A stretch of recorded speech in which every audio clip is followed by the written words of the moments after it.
Ready start. यह सही है कि सभी पंचवर्षीय योजनाएं सफल नहीं रही हैं, कुछ तो बुरी तरह से विफल रही, लेकिन फिर भी इनकी महत्ता को नकारा नहीं जा सकता। तत्कालीन योजना मंत्री श्री अशोक मेहता ने चौथी पंचवर्षीय योजना के प्रारूप में लिखा था कि पहली पंचवर्षीय योजना अधिक सफल हुई, दूसरी योजना भी असंतोषजनक नहीं थी, किंतु तीसरी योजना अच्छी नहीं रही। यह क्रम कुछ हद तक स्वाभाविक है, क्योंकि हर बार परिस्थितियों को नियंत्रित करना संभव नहीं होता।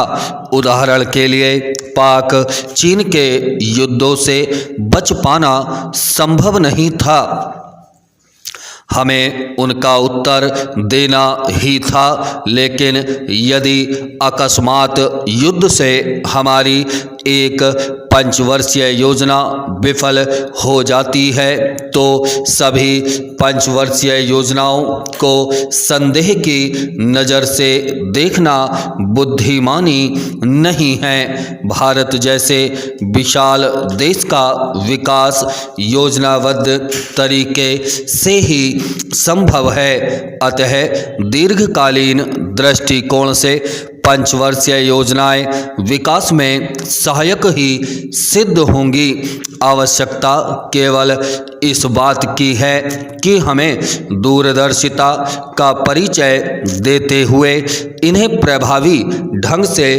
क्रियान्वित करना चाहिए। 12वीं पंचवर्षीय योजना का प्रारूप उत्तम है। आशा है इससे देश उन्नति के पथ पर आगे बढ़ेगा। विगत दशकों में भारत का आर्थिक विकास उत्साहवर्धक रहा है।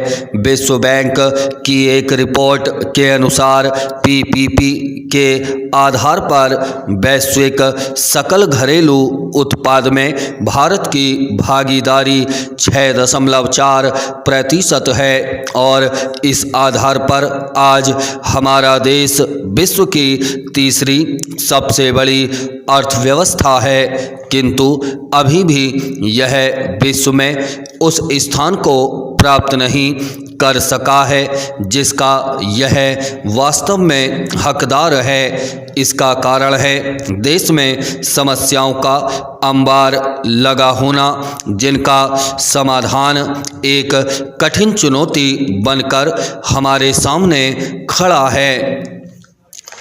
देश के पूर्व प्रधानमंत्री स्वर्गीय लाल बहादुर शास्त्री का भी मानना था कि बिना इन समस्याओं का समाधान किए देश का आर्थिक विकास संभव नहीं है। उन्होंने कहा भी था, आर्थिक मुद्दे हमारे लिए सबसे जरूरी हैं और यह बेहद महत्वपूर्ण है कि हम अपने सबसे बड़े दुश्मन गरीबी और बेरोजगारी से लड़ें। जनसंख्या वृद्धि, गरीबी, बेरोजगारी, आर्थिक विषमता, भ्रष्टाचार, नारी शोषण, सामाजिक शोषण, अशिक्षा, औद्योगिकरण की मंद प्रक्रिया इत्यादि भारत के आर्थिक विकास के समक्ष मुख्य चुनौतियां हैं। पिछले कुछ वर्षों में भारत में आर्थिक ही नहीं राजनीतिक जगत में भी जिस योजना को व्यापक विरोध के साथ साथ व्यापक समर्थन भी प्राप्त हुआ है, वह है विशेष आर्थिक जोन या क्षेत्र। विशेष आर्थिक क्षेत्रों का विरोध यदि किसानों द्वारा किया जाता है तो इसके साथ ही औद्योगिक प्रगति के समर्थक अर्थवेत्ताओं का एक समूह इनकी स्थापना का समर्थन भी करता है। इस विरोध एवं समर्थन के फलस्वरूप पिछले कई वर्षों से विशेष आर्थिक क्षेत्र अत्यधिक चर्चा में रहा है। विशेष आर्थिक क्षेत्र, जिसका अंग्रेजी पर्याय स्पेशल इकोनॉमिक जोन है,